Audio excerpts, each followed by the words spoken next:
Hi, I'd like to introduce you to Cleaning Business Builder's Core Values cards.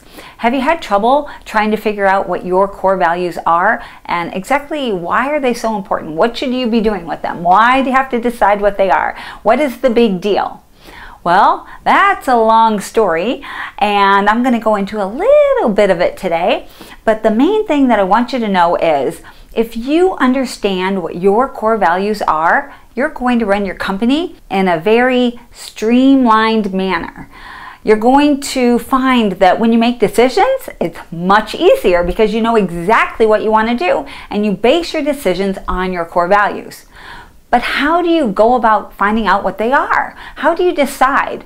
Well, there's a few things that you need to know.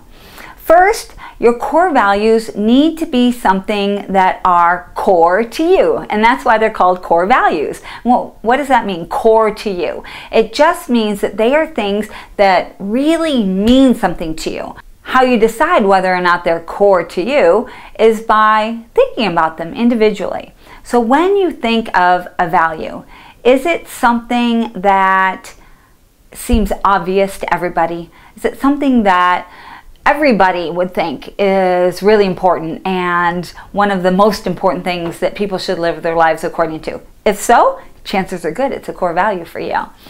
Is it something that if somebody said why, you almost feel at a loss because it's so obvious that it's hard to even put it into words why, but once you get started, you almost can't stop because there are just so many great reasons to have this particular value as one of your own? Is that the situation? If so, chances are really good that this is one of your core values. All right, so I'd like to run you through a little exercise here and show you exactly how using the core value cards can help you decide what your core values truly are. We have two direction cards. Right now, we're going to use the first one, Discovering Your Core Values. So take the deck of cards, you can shuffle them or not, doesn't matter, and put two down. Just decide between those two cards which one is more important to you. And choose that one and get rid of the other one. Choose again. Keep going through the deck, two cards at a time, and deciding which card is more important to you. If you get two cards that you absolutely cannot decide between, it's okay to keep both. You don't have to get rid of both.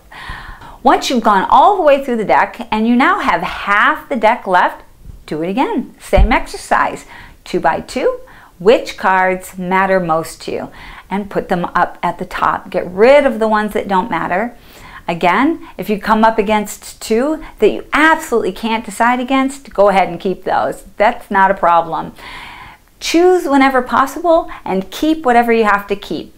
Once you've gone completely through the deck until you're down to about 6 to 8, as many as 10 cards, and you can't whittle them down any further, you probably have your core values there. We'd like to see you get your core values down to somewhere between 5 and 8 cards. This isn't as easy as it sounds, and sometimes it takes a few times through the deck. Another suggestion is to take your final cards that you decide on and put them off to the side.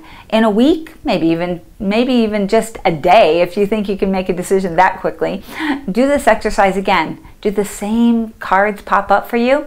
Chances are good they will. If they don't, you might need to do it again.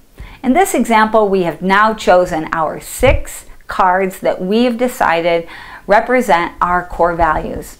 For the next exercise, I'm going to be showing you how to use these 7 core values to help you decide who to hire and who not to hire. It's just an excellent little exercise to help you decide what to do.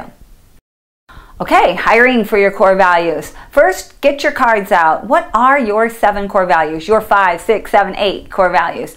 Take another equal amount of cards from your deck and add them to your 7 cards. It doesn't matter what they are, but make sure that they are nowhere near the cards that you have because you don't want to get yourself confused. Or make sure that you have written down your core values.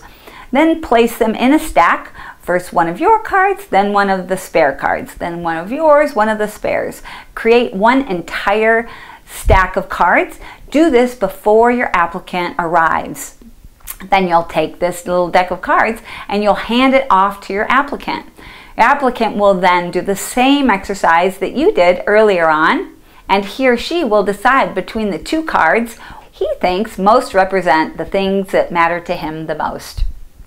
Keep going through the deck until he's gone all the way through and he's picked his 7 cards. It might take him a few minutes, don't worry about that. Once he's gone completely through the deck, look at his 7 cards. How many of those cards match your cards? If you find that he chose over half of the cards that you chose, you might decide that this person is going to be a good match for your company. If, on the other hand, he's got less than a quarter of the cards that you've chosen, you might want to reconsider this applicant. Things that could potentially pop up for you are if there's some sort of a conflict, you need him to make an executive decision for some reason, as we many times do when our employees are out in the field. If that happens to you, you might find he's making decisions that don't match up with what you think is common sense. He might think it's common sense because his core values are different than yours. So, just a simple little exercise to find out, are people on the same page that you are? If they are, great. If they're not, you might want to keep looking. Okay, that's it. 2 little exercises, and there are many other exercises that you can use these cards for. Give them a shot. See what you find out. Your employees will love to play with these as well. All right, good luck to you, and let us know what your core values are. We'd love to hear.